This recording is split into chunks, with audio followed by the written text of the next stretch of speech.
Have you ever stopped to ask yourself, why do you do the things that you do? You see, most people are living life on autopilot, carried along by the currents of circumstance, dancing towards a destination unknown. And I know the feeling, I've been there too. In fact, just a few years ago, I was in a pretty similar place. I was a human doing, not a human being. And to be honest, my life sucked. I was depressed, overweight, addicted to drugs and alcohol, and quite frankly, my life was going nowhere. And it was only when I got sober that I actually started to ask myself things like, what do I want out of life? You know, what's going to make me happy? What does a good life look like? How would I know if I was doing the kinds of things that would lead me to a good life? And these things set me on a bit of a quest to try and understand what it would be like to live a life by design, not by default. And so that's why I wanted to make this video today all about lifestyle design. And in this video, we're going to cover 3 key areas that you need to nail in order to be able to live a life of purpose in exactly the way that you want to live it. But before we get into it, I want to kind of tell you about a little bit more about my journey, about how I found it. You see, when I started to try and work this out, I was trying to find examples of people who had done what I was trying to work out. And there really wasn't much content available. In fact, there still isn't. If you look up lifestyle design on YouTube, you're probably going to find not that many videos, and they're probably going to be not that detailed. And back when I first started going on this journey, one of the key books that really helped me shape up a lot of the concepts and ideas that I've since expanded on personally was a book called The 4-Hour Workweek by Tim Ferriss.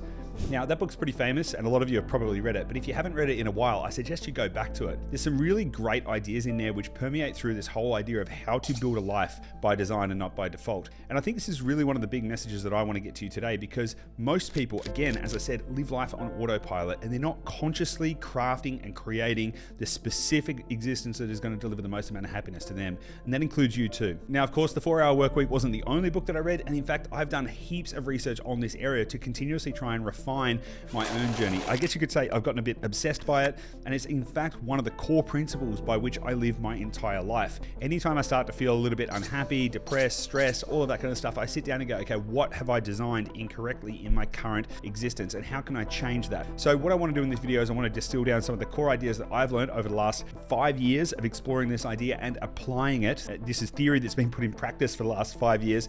I want to shortcut some of these ideas to you so you can actually start to make sense of this much sooner, so you can live a better life faster. Sound good? Okay, let's jump in. Okay, part number 1 is to create your blueprint. So like any good plan, you need to start with the end in mind. And we're going to break this down into 2 core ideas. What do you want? How are you going to do it? Now, it is critically important that you don't ask the second question yet.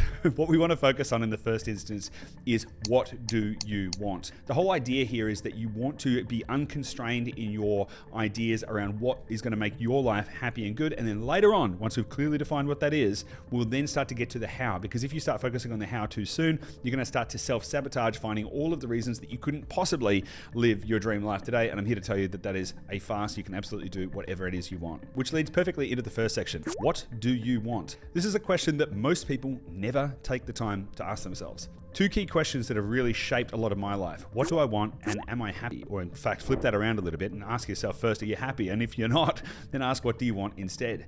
So one of the best ways to work out what you want is to ask yourself a question.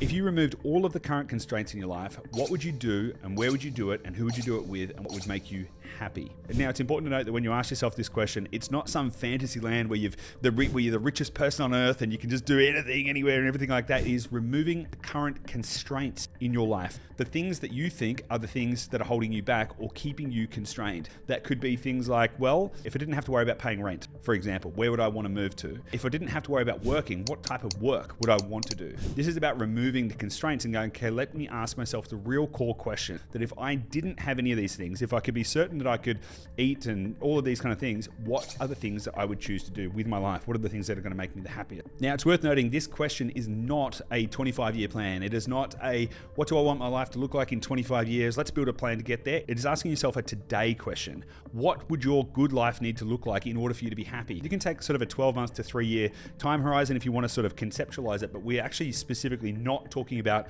building a 25-year plan. What we're actually trying to work out, what are the core intrinsic things that are going to make up a good life to you? Now, in order to work out what good looks like, we're going to need to break this into 6 key areas, and we're going to need to write it down. It is critically important that we start to break down our ideas and start to really dissect them. Now, the best place for me to do this is in Google Docs. It's pretty simple. We're not trying to make things beautiful here. We're trying to make this a work of thinking, not a work of art. And so the reason I use Google Docs is it's collaborative. So for example, I can share it with Gabby if I want to talk to her about what I'm thinking about the 6 key areas for me, and I'll get to the 6 areas in a second. But also it's easy to edit and manipulate. If you're using pen on paper for this exercise, it can get really messy and that can cloud your thinking and your judgment. But the 6 key areas that you're going to want to break your life into to start to actually ask yourself, what do you want, are: number 1, health and wellness; number 2, family and relationships; number 3, business and career; number 4, finances and wealth; number 5, learning and development; and number 6, lifestyle and location. So those are the 6 categories by which you are going to start to map out what you want in life. Now, the next thing you need to do is you need to start asking yourself some questions. You need to ask questions for every single one of these categories. Now, there's no rule of questions that you need to follow, but here are some good guides to try and get you on the path to start really deeply questioning these kind of things. Number 1 is, how important is this to you and why? So for example, health and wellness. You might ask yourself, why is health and wellness important to me? Well, because I want to be able to live a long, happy, healthy life. I want to be fit enough to be able to climb mountains and go on adventures with my family. It's important to me because I want to live long and see my family grow up. These are great reasons that this may be important to you, but you really want to ask yourself, how important is it? Because different things are going to have different priorities in your life. So for example, you may decide that finance and wealth isn't as important to you as health and wellness, but you've got to start asking yourself these questions. So again, back to this. For each category, ask yourself questions like, how important is this to you and why? What does good look like to you in this area? So if you could click your fingers and wave the magic wand and get exactly the great outcome that you would want in that area, what would that look like and why? Then think about like, what personal goals or aspirations do you have in that area and why? So for example, health and wellness, maybe you're like, I want to have a 6-pack. Well, why? Why do you want to have a 6-pack? Like, is that just because you've seen it in a magazine somewhere and you think that's what you should have? Or is it intrinsically important to you somehow?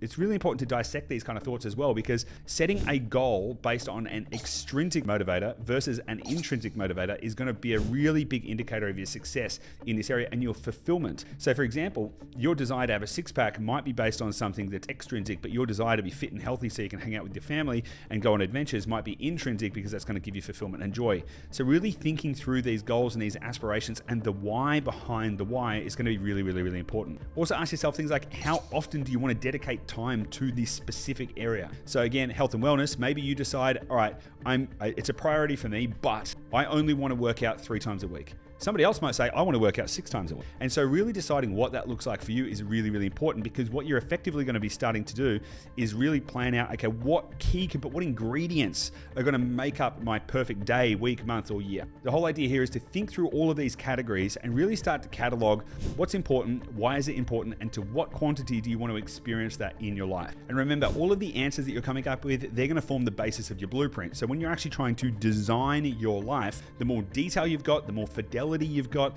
the more likely it is you're actually going to be able to craft something that looks like the plan. Now, is the plan going to be correct? We'll get to that in a minute, but you can actually start to build something specific. And the more questions you ask and the deeper you go, the better the quality of your blueprint. So it's really important that you spend the time here to really, really tease this out. Now, hopefully you haven't been asking yourself how.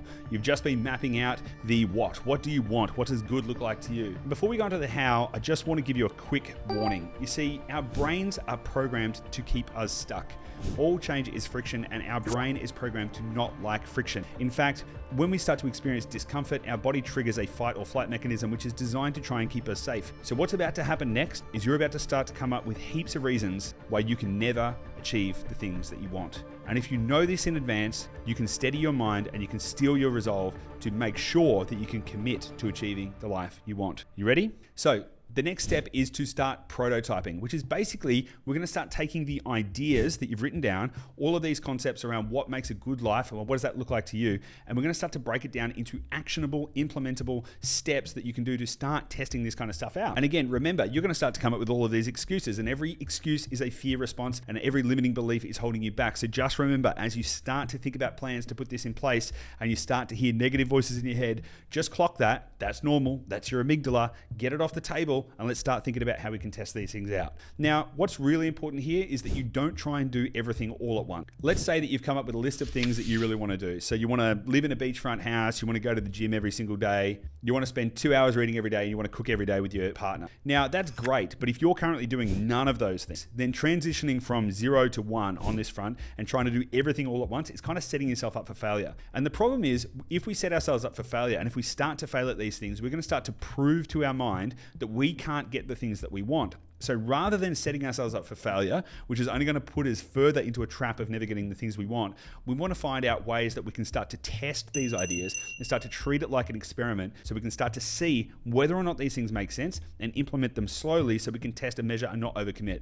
Make sense? And so this is all about conducting experiments in your life to test out your assumptions. So for example, maybe you have said, hey, I want to live in a beachfront house. Well, rather than trying to work out how are you going to afford some big beachfront house and do you have to move and is that going to, well, all of the upset that's going to happen in your life, why don't you try renting an Airbnb somewhere for a week or 10 days or a month and really start to live it and start to step into that existence to start to see if that actually is even the thing you want. Maybe you said that, you know, in your ideal life, you're going to have some kind of supercar or Lamborghini or something like that. Well, before you go and dump a heap of money on that, why don't you go and test drive one? Maybe you're going to find that you don't even like Lamborghinis, and quite frankly, I think they look really uncomfortable. I'm not planning on owning one ever. But if maybe that is a thing for you and you want to test it out to see, does it actually give you the feeling that you want? Because most people think, I will be happy when, and usually when they think that, when they get to that point, they don't experience the happiness. So what you actually want to do is you want to test out what elements have you put on the page and are they actually going to be the things that bring you happiness and joy? And you want to create a measurement period so you can test these things over a certain period of time. Some things will require less testing than others. So let's say, based on the example that I just gave, you want to go to the gym every single day for 1 hour. Well, that's a kind of easy thing you can start to test. All you need to do is start to schedule that into your calendar and then make a commitment to yourself to go every single day. Now, for the first week, you're probably going to think this kind of sucks. And the second week, it might get a little bit better. So you might actually want to say, I'm going to give this a testing window of 90 days so I can really see how I feel about this over the long term. That's going to allow for some occasional missteps where you miss a day and whatever, and you're not going to have to feel so bad about it. But something like, for example, will I feel happier if I have a Lamborghini? You could probably test that out in a day or a weekend of driving that car around. So think about how you can conduct small, reversible experiments in your life to measure whether or not these things truly will make you happy. And the beauty of this is that you can treat them like experiments. So you're not actually telling your brain that you're creating these massive lifestyle changes. You're telling your brain, hey, let's go and do some testing. Let's have some fun. Let's gamify this. Let's see if this kind of thing makes us happy. Now, the easiest way to do this is to schedule and plan all of these new and wonderful things that you want in your life to really build out what does your perfect day, week, month, or year even look like. And if you want a system that you can use to help manage your time more effectively, check out this video that I've created right here. And remember, as you're going through all of this, you're actually not trying to create escapism. So for example, going back to the beach house example, it is not, oh, would I feel good if I went and stayed in a beach house for a week or a month and treat it like a holiday? No, what you're actually trying to map out is, if this was my regular life, would this be the thing that brings me joy and happiness and fulfillment? So for example, I really enjoy writing, and I actually find that when I'm writing and when I've got space, I can actually get into a flow state where I find a lot of joy in the things that I get to write about, and it helps me with my thinking. And I realized that actually having a regular writing practice in my week, maybe not every single day, is actually going to help me with my creativity and help me feel better and more fulfilled,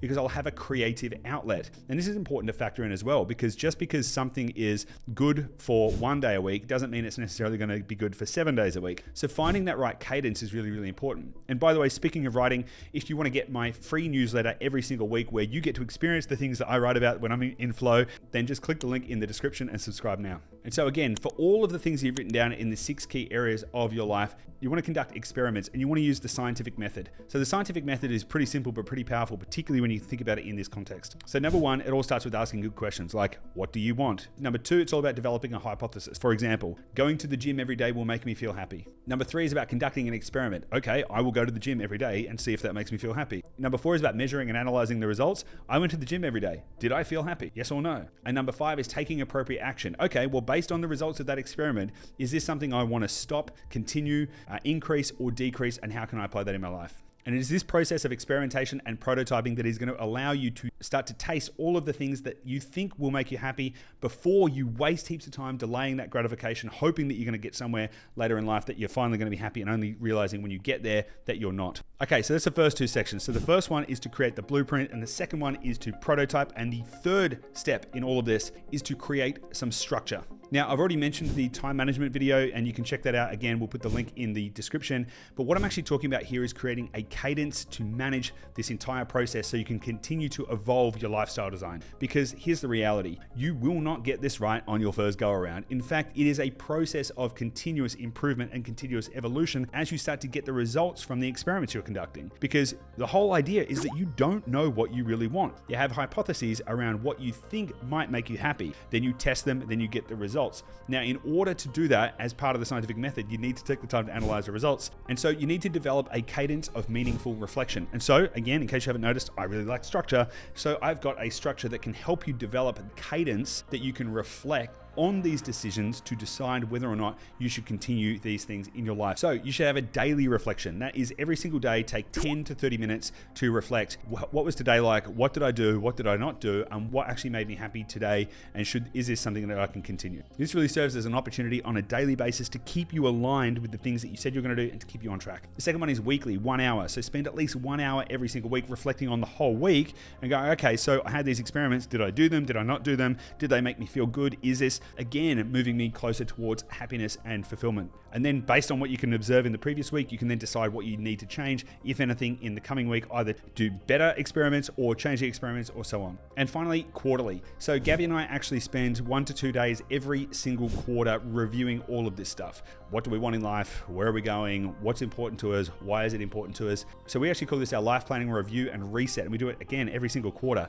And I encourage you to build a practice around this as well. Now, you can take the time once a quarter to go stay somewhere nice or go camping or just get some space. It's really helpful if you go somewhere new and different so that you're not in the normal environment that you're in, to then really think about, what do I want? Spend the time with your partner if you have one, and if you don't, spend the time with yourself to really ask yourself these questions and review all of the questions that you started with. What are the 6 key areas? What's important to you? Why is it important to you? All of this kind of stuff. And the more questions you ask, the better off you're going to be. And so that's it. That's essentially the 3-step process to start to implement lifestyle design in your life. Now, lifestyle design might sound pretty good to you, but if it was easy, then everyone would be doing it. So the process is going to be long, the process is going to be hard, and you're going to make lots of mistakes along the way. And more than that, you're probably going to freak out loads of times too, because you're going to be stepping outside your comfort zone continuously. But outside your comfort zone is where all of the growth happens. That's where you get to achieve everything that you want in life, where you get to live life on your own terms. And that, to me, sounds like a life worth living. So good luck, have fun. Let me know in the comments how you've applied this. I'd love to hear about your lifestyle design journey.